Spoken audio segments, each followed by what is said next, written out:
Hello there guys, welcome back to the channel, welcome to Survive Russia.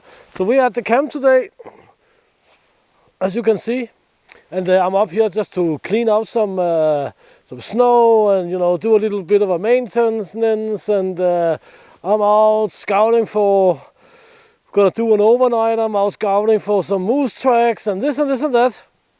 But what I wanted to do today was to take a fast look at the shelter here, because it's almost 3 years since we made this, right? Yeah, we made this together. I was doing the hard work and you were watching me doing it, right? But this we built it in 2020, and it's like 2.5 years, a little bit more than 2.5 years since this shelter have been finished. And it's an outstanding shelter if you are living in the north where we have a lot of snow. But there's a lot of awesome things about this shelter here, so let's take a look at it. Let's take a look at it. So we cleaned out this spot here for the tent not long ago. Now we have like additional 30 centimeters.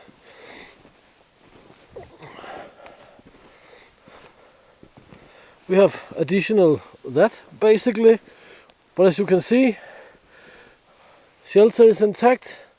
It's super awesome. This shelter here is I made this shelter from instructions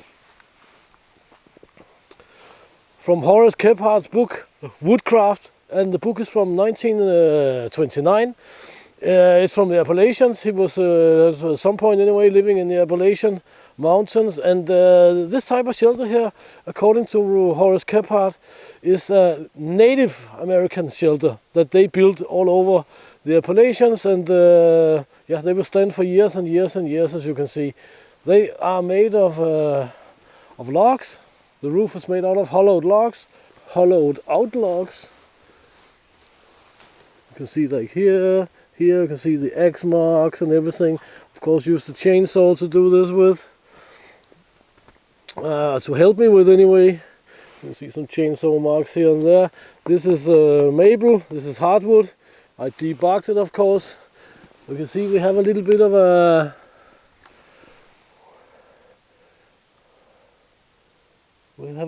an issue there.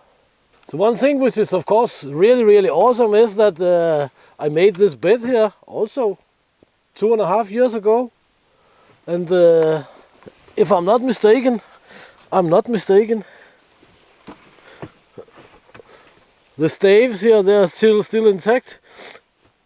Nothing wrong. If it's been standing outside, they will already have been rotting completely out, of course.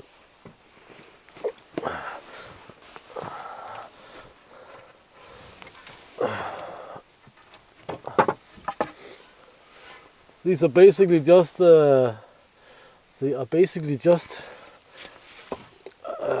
saplings, but we can have firewood, tinder, ourselves, teapot and everything, and even a little wasp nest. Well, you can see we are having a very nice sturdy roof. So here's the bed, what I call the woodsman's bed. I don't like these beds with the short staves in this direction. This here is much better. It's a little bit spongy and so on. Here we have some firewood, some tinder,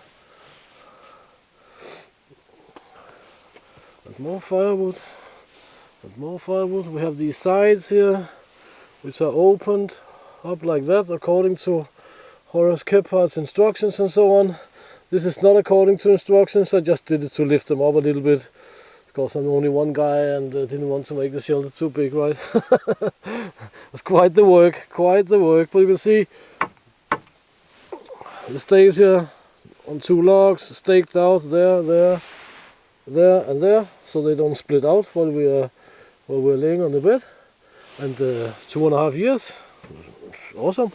In the forest, under the canopy, under the trees here, the snow is always much more compressed than out on the fields, except if you're on a really open fields where it's very wind packed. But you can see I cleaned the snow off here not long ago.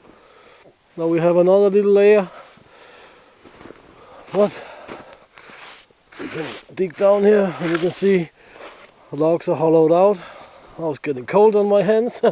But this roof here have been holding up all the snow you can see here, if you can see it actually, all the snow there, all the way over there, and that is a good 500 kilos, if not more.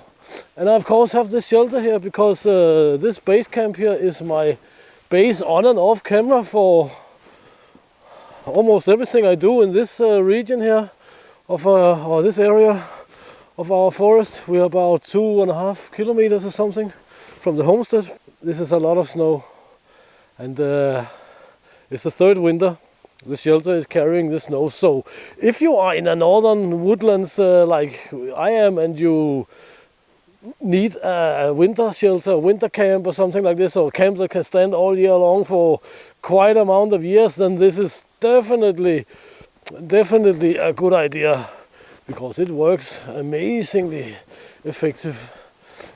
It works really great. I think I put a link up here, most likely onto one of the videos. There's a little series on how I made this shelter. It was quite the work, one guy, but two guys could make a really awesome larger shelter than this, no problem, because two guys would make it more than double as fast. Oy, my fingers are freezing from the water.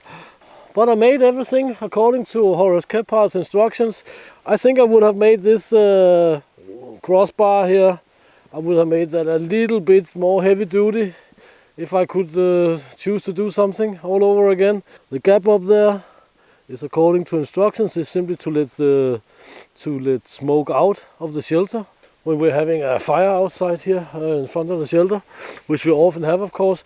And it's a really good idea to not have it completely closed off. It helps a lot. And what Horace Kephart says is that it's not bad that we have these gaps up there, because you will not get any draft. And that's what he say, and I agree. The worst thing is the draft. If you're just laying in the open and you have this slight draft crawling down your neck and so on, you will not have this here. So this Appalachian style shelter from Horace Kephardt's woodcraft book is the best shelter I've ever made, because it's just, when you're done, it just stands there, and obviously stands there for years. We'll do a little bit of a maintenance on it in the spring or summer sometime, because that is needed. But we'll take a look at that at that point in time. But a really great shelter, because it just minds its own business and just stands there. It's waterproof, the roof is anyway, and it can carry a hell of a lot of snow, which is super awesome. So guys, please check links in the description, and please consider supporting the channel when there's going to be support links up again. I am working on some new support links, of course. And until next time, get out and train, get it done, do something awesome, and see you in the next video, guys. Thank you for your time. See you in the next one.